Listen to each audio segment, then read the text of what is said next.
welcome back or welcome to my channel. Today's video is going to be a how to get started on a weight loss journey. I'm not really sure what I'm going to title it. I'm trying to play with the words. I'm not really sure how I want to title this video, but I have to turn my ringer on. So I'm expecting a phone call, probably while I'm filming. So that'll be fun. But I'm going to go over some big ideas for those who are looking to start their weight loss journey. And let me just throw a disclaimer out real quick. If weight and food and stuff relating to that is something that you can't really handle right now, I will not be offended if you click off of this video. Look after yourself. Cool. And I also want to disclaim, again, I'm not a doctor. I'm not an expert on this. I'm only explaining what I do, what works for me, or what hasn't worked for me, depending. And I'm not a doctor. I'm not going to school to be a doctor. I'm not an expert. I'm just an expert on myself and what has worked for me. And that is what I can give you. So, with that being said, let's jump in. I have all of my notes on my phone, as per usual, on my TubeBuddy app that I have for my topics. So I wrote down 4 major things, and I'm not sure if I'll stick to the 4. We'll see what happens. So the first thing, and the quite most obvious thing, is to make the decision to start. Just do it. Just start. Start your weight loss journey. And you don't have to wait for the new year. You don't have to wait for a new week to start. You don't have to wait for a new month. Just start right now. Start today. Or what I like to start tomorrow for certain things. But start today. Start tomorrow. You don't have to wait for like a milestone time to pass by. You know what I mean? Like, for example, if someone wanted to start their weight loss journey and it's the middle of January when I'm filming this, it's January 17th when I'm filming this, and they're like, oh, I'll just wait until next week, or I'll wait until February. You're going to keep pushing it off, and you're never going to start. And the whole point of wanting to lose weight is to start. Like, you kind of have to decide to start and actually get started. Because the farther out you set that goal to start, the more you're going to keep pushing it off, and the less you're actually going to do it, and then you're going to feel some type of way. So the sooner you start, the sooner you'll be getting into your routine and your schedule, whatever plan you have. The next thing kind of goes into like the planning type thing, but it's list your reasons for wanting to lose weight. My personal reasons are to get my body in working order, to feel amazing about myself, and to take care of my body. And I think those are like the big 3 reasons. And your reasoning is super, super important, because if you're losing weight for all the wrong reasons, it's just, I feel like it's not going to be as rewarding for you, honestly. Like, if you're losing weight to get the attention of someone, if you're losing weight to look a certain way, if you're losing weight, trigger warning, eating disorders, if you're losing weight because of an eating disorder, those aren't the right reasons. It's easier said than done, of course, but you on this weight loss journey will feel 10 times better, 10 times more confident, 10 times more in love with yourself if you lose weight for yourself. If you lose weight to help your body, to help your mind, your mental health, whatever it is. Because let me tell you something, working out actually helps your mental health. Wow. I don't want to sound cliche, but it does. It helps mine, at least. I've noticed that I've been getting back into my workout routines. My mental illness days, as I like to call them, have been like once a week, which is pretty good considering I was having mental illness days like 2 to 4 times a week. It really depended. But my mental illness days have been reduced to like 1 day a week, 2 at the most. So working out really does help your mental health. Going with that, like I mentioned, there's planning. I always tell people when they ask, like, oh, like, what do you do? Like, first of all, watch this video. Second of all, make a plan for yourself. Look at your schedule and fit in your workouts around your schedule. For example, I work Monday through Friday, and I try to get a workout in during the week. I shoot for at least 2 times after work.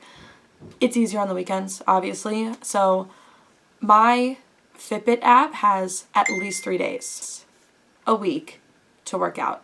So that would be like maybe 2 days during the week after work and a weekend day. Perfect. So whatever your schedule is looking like, try to fit in a workout. I would say work out at different times of the day to see what you like best and what works best for your schedule.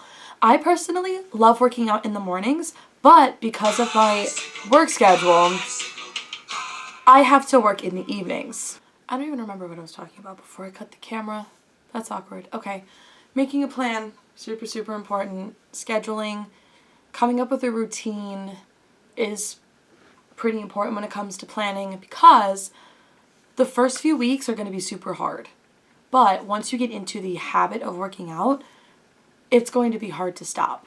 So you got to get through those first few weeks, keep pushing, push, do not stop, and you'll eventually get into a system, you'll get into a routine, you'll get into something that you personally like, something that works for you.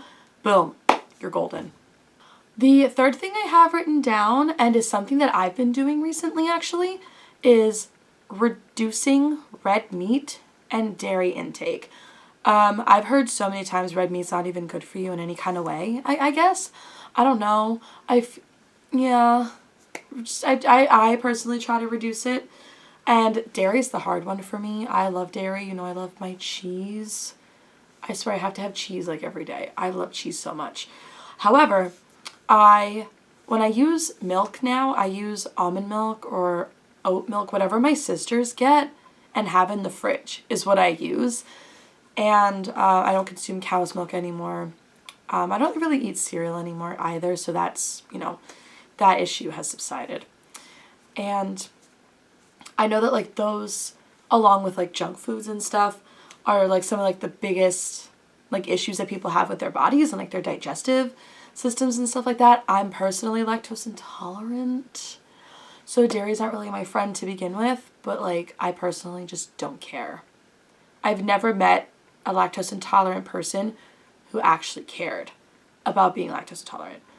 But if you can and you are willing to, I would say reduce those things. And something that I can kind of tie into that I mentioned before is eating in moderation. So you don't necessarily have to cut out junk food. I didn't cut out junk food. I just eat it now according to like serving sizes, or I'll eat it in moderation. For example, a serving size of Oreos is 2 cookies. And sometimes like that's just enough. Sometimes like after I eat my lunch, I'll top it off with some Oreos, and that's enough. And getting into the habit of eating in moderation and like paying attention to serving sizes will also make you feel like you're not overeating, but it will also make you feel like you're not undereating because you're eating the correct amount. You know what I mean? So something to think about. And then the last thing that I have for this is to track often. If you saw my quarantine vlog, I brought this out. It's my fitness journal. And almost every single day, I will track, I don't weigh in every single day because, the number on the scale doesn't matter. But when I know that I've either done very badly the day before or very well the day before, I would like to see how it's reflected. So I will weigh in most days. A lot of the time I do track it. Sometimes I forget, or sometimes I just don't want to. But tracking things will help you visually see your progress. If you're a visual person like I am, this can help you visually see your progress. Like you can see, like if you track down like your weigh-ins for a week, you can see like where you're fluctuating, or you can see which days you felt your best or which days you felt your worst, which days you ate things that made you feel disgusting or things that made you feel great. Like I personally am deciding to stop eating out so much because I have just been feeling so disgusting after eating out. Like I have just been feeling so sick, like to my stomach. to the point where, like, I think I'm going to vom. So, and there's nothing wrong with eating out. You just have to kind of pick and choose what you're going to have. The last time I ate out might have been, like, Thursday. It's Monday. Like I said, it's Monday when I'm filming this, Saturday when it goes up. So, like, Thursday of last week, I guess. It was, like, the last time I ate out, whenever that was. But, it's like, it also gives you an opportunity to, you know, cook for yourself and prepare your own meals. So that way you also know what's going into your body, what's going into the food. And it's just something, like, I can't tell you what to do. Like, you're grown. I can't tell you what to do. But something to think about. And yeah, that's really it for this video. I hope you found it helpful. I hope you found it educational. I hope you found it encouraging. And if you did, be sure to give this video a thumbs up. And I love throwing in these weight loss videos every now and then because I feel like people, especially on social media, I feel like people know me as, like, the weight loss girl because I'm always posting about my weight loss journey. And I figured I would, because I've done a couple weight loss videos on my channel before.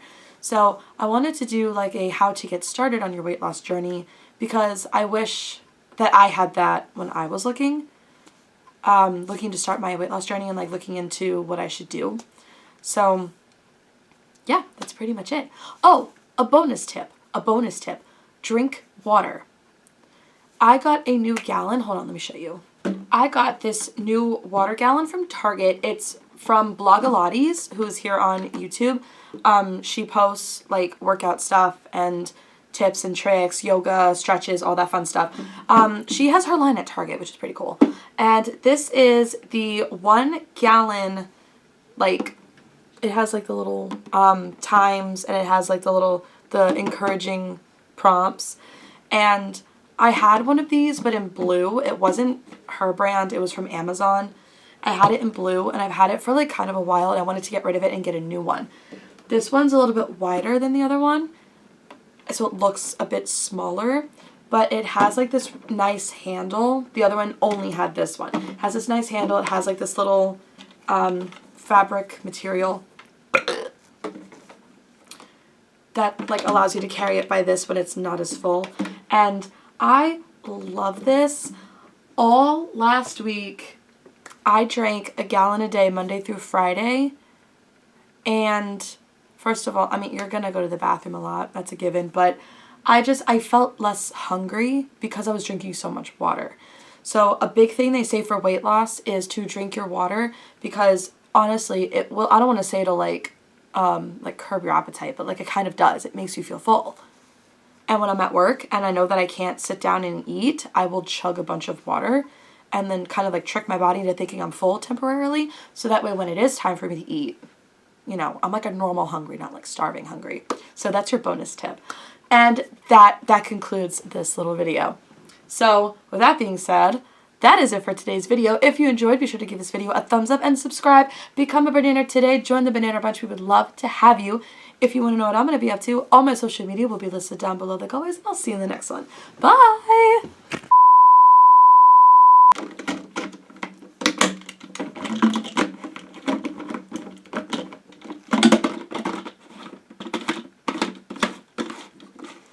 I'm an asshole per se.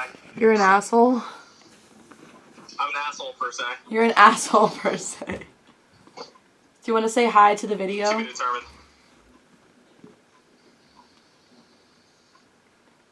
Do you want to say hi to the video?